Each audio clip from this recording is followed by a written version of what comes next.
Yes, Friday morning across the Clarence Valley. Time to talk real estate. Alison is in the studio. Good morning. Good morning, Damo. This morning we're talking about the sale of rented premises. And this is sometimes can be a stressful period of time for those that are renting because they're not sure whether or not their landlord is going to sell their property.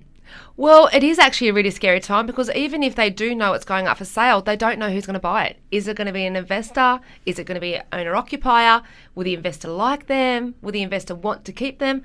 And will their rent go up to market value if it's been sitting low for the last 5 years? So what's the rules around that? If you have a 12-month lease and say 3 months into that 12-month lease, the actual landlord wants to sell, Yes. are you still locked into that lease? You are. So there's two different parts to it. As a landlord, the tenants have the right to stay there till the end of the lease. So they cannot be terminated for the sale. On the other hand, if the tenants want to leave, they can break their lease without paying a break lease fee. Ah, okay. So that's where, you want to make sure as a landlord, are you prepared to sell it but also lose your tenants and lose the income? Yeah.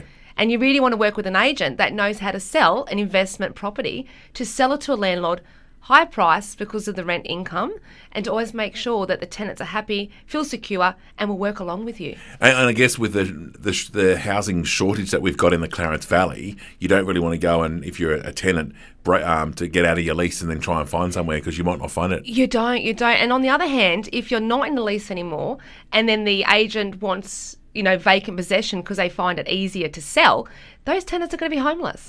So why would you not keep them in? Don't have to renew the lease. You can just keep them on a continuing lease, which means at the exchange unconditionally, you give the tenants a 30-day termination as the real estate, as the landlord. But in saying that, at the moment, there is a crisis, like you're saying, there's a house shortage. They might not be able to leave, which means you need to prepare the buyer, if it's an owner-occupier, that they can't move in. There could be a chance where the tenants can't leave, which we do see that quite often because at the moment we need another 20,000 houses to house people here along the whole coastline. So you need to make sure that the tenants have somewhere else to go. As an agent, you need to try and find them somewhere else to go because then the buyers are going to be homeless too. Yeah. So there's a really, there's a fine line. There really is, and you just got to weigh everything up. So you need to make sure you're on a good relationship with the tenants. Yeah. Talk to me about if you're a tenant and the agent wants to show a prospective buyer through the house when you're a tenant. Yeah, definitely. So the agents have to give the tenants 14 days written notice from the time they know that the property is going to be sold. That gives the tenants a chance to actually calm down and think, okay, what do I need to do? It gives a chance for the agent to actually get a relationship with that tenant and tell them their rights and responsibilities.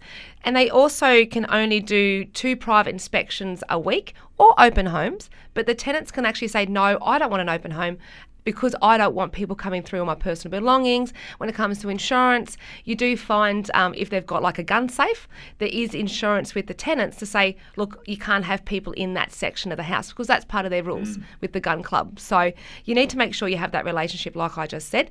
But tenants can't say no more than, with the 2 a week. And if they do, then you can take the tenants to tribunal. Okay. Also, in regards to the state of the property, like how clean do the tenants need to have the actual property for an open home? Yeah, so this is a bit of a funny situation too, because some tenants, get told that it has to be immaculate. You can't. I've seen letters around New South Wales from some tenants on Facebook as well, and saying make sure your animals are removed, make sure there's no droppings, obviously, make sure the house is spick and span, no clothes on the clothesline. You can't dictate that to a tenant because that's their reasonable enjoyment, which actually then you're breaching legislation as an agent. So as long as it's reasonably clean, that's all you can do. But if you try and dictate it, the tenant can go, okay, well, you pay for a professional bond cleaner then. Because if you want it that way, that's what you need to do as the agent and as the owner. So as long as it's reasonably clean, but then it's about having that relationship, like I said. So if you go to the tenants, look, we're going to do our best to try and sell to an investor. If you look like which you are, an amazing tenant, you're allowed to be the open homes, which I didn't mention just before. The tenants don't have to be the right to be told to be gone. They can actually stay there. And I do encourage that as well, because if it's an investor, you want the tenants to stay. You don't want them homeless. And you also want to try and sell to an investor to get top dollar, which means if you're working with them, the tenant will clean up for you. They'll make sure it's immaculate and beautiful and the dog's tied up or you take the dog for a walk. If you have that relationship and you communicate, it will be a smooth sale. What about the landlord or the agent taking photos and videos of the property for the open home and for their marketing? Is that allowed? It is allowed with tenant's permission. So you don't need permission to do outside photos, but on the inside, because it is personal belongings, you do need to get that in writing that the tenants do agree. It's the same with the sale sign. Because the thing is with photos inside, there's personal belongings, there's photos of children. You know, you don't know who's going to actually be seeing the photos. So it is scary for the tenants because there might be a domestic violence situation. They might have, escaped. You just don't know the tenant situation. So you need to make sure that their personal belongings, you get in writing. And I always say, and a lot of the agents here too as well, they go, whatever you don't want the photos, hide. We'll speak to the photographer. They might be able to get rid of that photo, like a bit of editing, which is allowed in that situation. That kind of thing. So, but when it comes to the sale sign, you do need that in writing as well from the tenants that they agree to that. Because then the tenants do have the right to actually remove the sign, and then they can apply for tribunal for compensation. Yeah, look, there's so many different things, and I suppose there are so many, fors and against, and also the rights and so forth of the tenant and the landlord. There's rights and responsibilities. So tenants still have a responsibility to make sure they give access, and that they do the right thing by the owner as well. All right, more details can be off the website, the Tenants Union of New South Wales, which of course is Tenants Advice and Advocacy Services.